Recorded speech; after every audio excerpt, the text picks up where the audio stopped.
આપણી આજુબાજુ નજર કરો કેટલું બધું જટિલ અને અદ્ભુત છે ને એક નાનકડી આંખની રચના હોય કે પછી પક્ષીનો માળો આ બધી ડિઝાઇન આ બધું જ્ઞાન એ આવે છે ક્યાંથી બસ આજે આપણે આ જ મૂળભૂત સવાલના જવાબ શોધવાના છીએ સર્જનનું રહસ્ય ઉકેલવા માટે ચાલો એવા વિચારોની દુનિયામાં જઈએ જેણે સદીઓથી લોકોને વિચારતા કરી દીધા છે ચાલો આપણે આ સફર શરૂ કરીએ છીએ છેક 1802થી વિલિયમ પેલી નામના એક વિચારકે એક પ્રયોગ કર્યો એક વિચાર પ્રયોગ જરા કલ્પના કરો કે તમે કોઈ ખેતરમાં ચાલ્યા જાઓ છો અને અચાનક તમને જમીન પર એક ઘડિયાળ મળે છે તમારા મનમાં પહેલો વિચાર શું આવશે દેખીતી વાત છે કે આ કોઈએ બનાવી છે બરાબર ને બસ પેલીની આ જ દલીલ આજે આપણી વાતચીતનો પાયો છે તો પેલીએ શું કર્યું એમણે પથ્થર અને ઘડિયાળ વચ્ચેનો તફાવત સમજાવ્યો જુઓ પથ્થર તો કદાચ હજારો વર્ષોથી ત્યાં જ પડ્યો હોય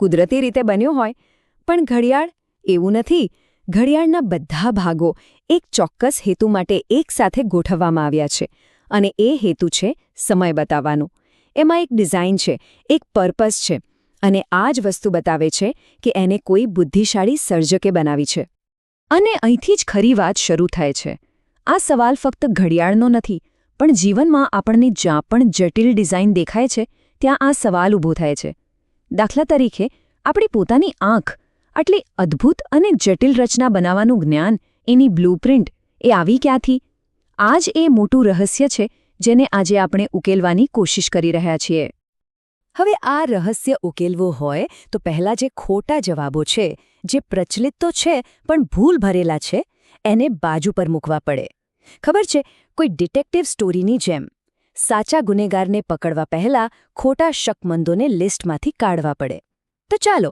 આપણે પણ એમ જ કરીએ સૌથી પહેલી અને સૌથી પ્રખ્યાત સમજૂતીથી શરૂઆત કરીએ સૌથી પહેલો વિચાર આવે છે સર્જનવાદનો આઈડિયા બહુ સીધો અને સરળ છે ભાઈ જો ડિઝાઇન છે તો કોઈ ડિઝાઇનર તો હોવાનો જ એટલે કે કોઈ અલૌકિક શક્તિએ જીવનની આ બધી જટિલ રચનાઓ બનાવી દેખીતી રીતે બહુ આકર્ષક જવાબ લાગે છે પણ આ સરળ જવાબ એક બહુ મોટા લોજિકલ પ્રોબ્લેમમાં ફસાઈ જાય છે જુઓ સવાલ એ છે કે જો જીવનની આટલી જટિલતાને સમજાવવા માટે આપણને એક જટિલ ડિઝાઇનરની જરૂર પડે તો પછી એ ડિઝાઇનર જે પોતે આટલો જટિલ છે એના જ્ઞાનનું સર્જન કોણે કર્યું બસ આ જ આ વિચારની સૌથી મોટી ખામી છે આ જવાબ નથી આપતું આ તો સવાલને ખાલી એક સ્ટેપ પાછળ ધકેલી દે છે સમજૂતી આપવાને બદલે એ રહસ્યને બીજે ક્યાંક ટ્રાન્સફર કરી દે છે અને એટલું જ નહીં આપણી આસપાસની કુદરત પોતે જ એક પરફેક્ટ ડિઝાઇનરના આઈડિયા પર સવાલ ઉઠાવે છે એક મજેદાર વાત કહું આપણી જે આંખ છે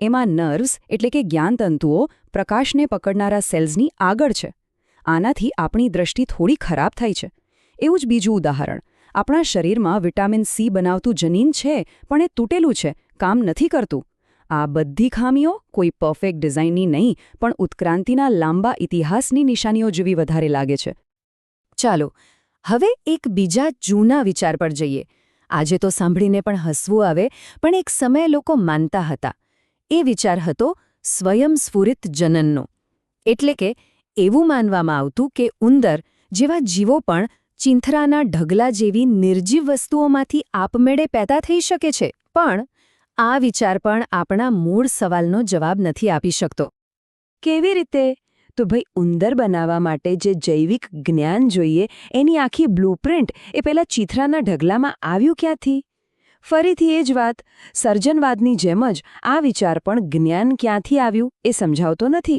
એ તો બસ એવું માની લે છે કે બધું જાદુઈ રીતે થઈ ગયું ઓકે તો હવે એક ત્રીજો વિચાર જોઈએ લેમાર્કવાદ આ સિદ્ધાંત ધીમે ધીમે થતા ફેરફારોને સમજાવવાની કોશિશ કરે છે એનું સૌથી પ્રખ્યાત ઉદાહરણ છે જિરાફનું વિચાર એવું છે કે જિરાફ ઊંચા ઝાડના પાંદડા ખાવા માટે ગરદન ખેંચે અને એના કારણે એની ગરદન થોડી લાંબી થાય પછી આ લાંબી ગરદન એના બચ્ચાઓને વારસામાં મળે સાંભળવામાં તો આ બહુ સીધું સાદું લાગે છે પણ આ વિચારમાં પણ એક મોટી ભૂલ છે લેમાર્કવાદ એ તો કહે છે કે ગરદન લાંબી થઈ પણ એ નથી સમજાવતો કે ગરદનને ખેંચવાથી લાંબી કરવાની કે સ્નાયુઓને કસરતથી મજબૂત બનાવવાની જે સિસ્ટમ છે એ સિસ્ટમ પોતે ક્યાંથી આવી એ તો આખી જટિલ જૈવિક પદ્ધતિને ફોર ગ્રાન્ટેડ લઈ લે છે એટલે કે પરિવર્તન કેવી રીતે થાય છે એની પદ્ધતિનું જ્ઞાન ક્યાંથી બન્યું એ સવાલનો જવાબ અહીં પણ નથી.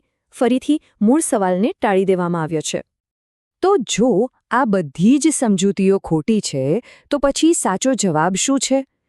સાચો જવાબ ઘણો ઊંડો છે અને કદાચ આપણને જે સાચું લાગતું હોય એનાથી બિલકુલ ઊંધો છે. આ જવાબ આપણને દુનિયાને એક સાવ નવા જ દૃષ્ટિકોણથી જોતા શીખવાડે છે. ખરો જવાબ છે નિયો ડાર્વિનવાદમાં અને એનો કેન્દ્રવર્તી વિચાર છે રેપ્લિકેટર. હવે આ રેપ્લિકેટર શું છે? સરળ ભાષામાં એવી કોઈપણ વસ્તુ જે પોતાની કોપી બનાવે. બાયોલોજીની દુનિયામાં આ રેપ્લિકેટર છે જનીન. અને અહીં જ સૌથી મહત્વની અને આંચકો આપનારી વાત આવે છે. ઉત્ક્રાંતિ કોઈ પ્રજાતિના ભલા માટે નથી થતી. એ કોઈ એક જીવના ભલા માટે પણ નથી થતી. એ ફક્ત અને ફક્ત રેપ્લિકેટર એટલે કે જનીનના ફેલાવા માટે થાય છે. આ વાતને બરાબર સમજવા માટે ચાલો એક મસ્ત વિચાર પ્રયોગ કરીએ. માની લો કે પક્ષીઓ માટે માળો બાંધવાનો બેસ્ટ ટાઈમ એપ્રિલ મહિનો છે. બધા પક્ષીઓ એપ્રિલમાં માળો બાંધે છે અને બધું બરાબર ચાલે છે. પણ પછી શું થાય છે? એક પક્ષીમાં જનીન બદલાય છે અને એ માર્ચ મહિનામાં એટલે કે વહેલો માળો બાંધવાનું શરૂ કરે છે. આનાથી એને શું ફાયદો થાય? એને સૌથી સારી જગ્યા મળી જાય છે એટલે એના બચ્ચા વધારે બચે છે. હવે આ વહેલા માળો બાંધવાનું જનીન આખી વસ્તીમાં ફેલાવા લાગે છે. થોડા સમયમાં બધા જ પક્ષીઓ માર્ચમાં માળો બાંધવા લાગે છે, જ્યારે ઠંડી હોય અને ખાવાનું ઓછું હોય. પરિણામ શું આવ્યું? આખી પ્રજાતિની વસ્તી ઘટી ગઈ અને દરેક પક્ષીનું જીવન પહેલાં કરતાં વધારે મુશ્કેલ બની ગયું. આના પરથી શું સાબિત થાય છે? કે ઉત્ક્રાંતિ ક્યારેક પ્રજાતિ અને એના દરેક સભ્ય માટે ખરાબ પરિણામ પણ લાવી શકે છે. તો આખી રમતમાં ઓપ્ટિમાઇઝ શું થઈ રહ્યું છે?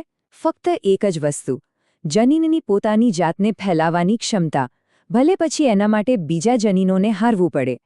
યાદ રાખો, ઉત્ક્રાંતિનો હેતુ સુખ, તંદુરસ્તી કે પ્રજાતિનું ભલું કરવાનું નથી. એનો એકમાત્ર હેતુ છે રેપ્લિકેટરનો એટલે કે જનીનનો ફેલાવો કરવો. પણ આ રેપ્લિકેશનનો જે શક્તિશાળી તર્ક છે એ ફક્ત બાયોલોજી અને જનીનો સુધી સીમિત નથી. ના, આ એક યુનિવર્સલ પ્રિન્સિપલ છે અને એ આપણી સંસ્કૃતિમાં પણ એટલો જ લાગુ પડે છે, જ્યાં વિચારો પોતે જ રેપ્લિકેટર બની જાય છે. રિચાર્ડ ડોકિન્સ નામના વૈજ્ઞાનિકે આવા વૈચારિક રેપ્લિકેટર્સ માટે એક શબ્દ આપ્યો, મીમ્સ.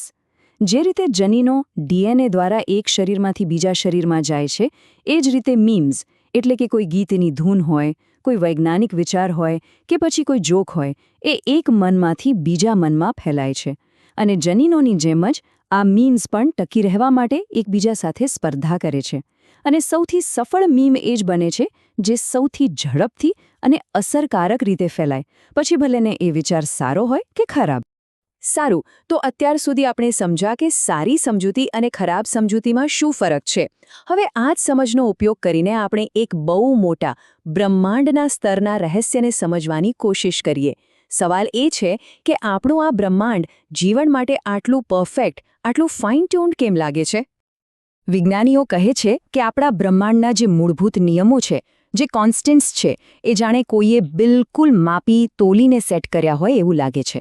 દાખલા તરીકે, ઇલેક્ટ્રોમેગ્નેટિઝમની જે તાકાત છે એ જો થોડીક પણ ઓછી હોત તો ગ્રહો જ ન બન્યા હોત, અને જો થોડીક વધારે હોત તો તારાઓ વિસ્ફોટ જ ન પામ્યા હોત. બંને કેસમાં જીવન જેવું આપણે જાણીએ છીએ એનું અસ્તિત્વ જ ન હોત. હવે આ વાત સાંભળીને કેટલાક લોકો ફરીથી સર્જનવાદના વિચાર પર પાછા જાય છે. તેઓ દલીલ કરે છે કે કોઈકે તો આ બધું જીવન માટે જાણી જોઈને ગોઠવ્યું હશે, પણ આના માટે એક બીજી સમજૂતી પણ આપવામાં આવે છે. આ બીજી સમજૂતી છે માનવશાસ્ત્રીય તર્ક એટલે કે એન્થ્રોપિક રીઝનિંગ. આનો આઈડિયા એવો છે કે સ્વાભાવિક છે કે આપણું બ્રહ્માંડ જીવનને સપોર્ટ કરે છે. જો એવું ન હોત તો આપણે અહીં એના વિશે વિચારવા માટે જ ન હોત. આ તર્ક એમ કહે છે કે કદાચ અબજો બ્રહ્માંડ છે અને આપણે એવા બ્રહ્માંડમાં છીએ જે લાઈફ ફ્રેન્ડલી છે, પણ આ પણ એક ખરાબ સમજૂતી છે. કેમ? કારણ કે ખાલી એટલું કહેવું કે આપણે અહીં છીએ એ પૂરતું નથી.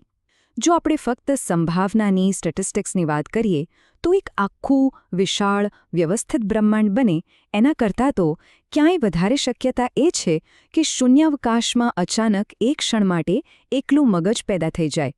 એટલે કે માનવશાસ્ત્રીય તર્ક આપણા વિશાળ અને ઓર્ડરવાળા બ્રહ્માંડને નથી સમજાવતો. એ તો ઉલટાનું એક નાના અને અસ્તવ્યસ્ત બ્રહ્માંડની આગાહી કરે છે. તો આ બધી ચર્ચાનો સાર શું છે? આપણે આ બધામાંથી શું શીખ્યા? શીખવા જેવી વાત એ છે કે આપણે સર્જન એટલે કે ક્રિએશન શબ્દને જ ફરીથી સમજવાની જરૂર છે.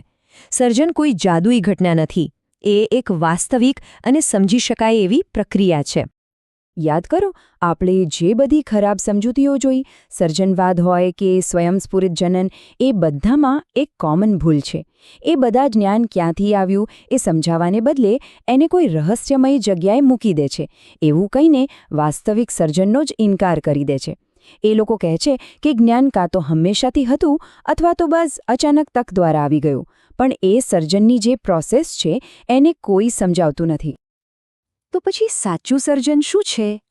સાચું સર્જન એટલે નવા જ્ઞાનનું અણધાર્યું સર્જન. એવી કોઈ વસ્તુ બનાવવી જેની પહેલાંથી આગાહી ન કરી શકાય. અને આપણી જાણકારી મુજબ આવી માત્ર 2 જ પ્રક્રિયાઓ છે જે આ કરી શકે છે. એક, જૈવિક ઉત્ક્રાંતિ, જેણે જનીનોની અંદર જ્ઞાનનું સર્જન કર્યું. અને બીજું, માનવ વિચાર, જે નવા વિચારો અને સિદ્ધાંતોનું સર્જન કરે છે. અને આ વાત આપણને એક અંતિમ અને બહુ રોમાંચક વિચાર પર લાવીને મૂકી દે છે. જો સાચું સર્જન એ નવા જ્ઞાનનું અણધાર્યું નિર્માણ છે, અને જો આ પ્રક્રિયા ક્યારેય અટકવાની નથી અને સતત નવી શક્યતાઓ ખોલતી રહેવાની છે, તો એનો અર્થ શું એવો થાય કે આપણે ખરેખર અનંતની શરૂઆતમાં ઊભા છીએ?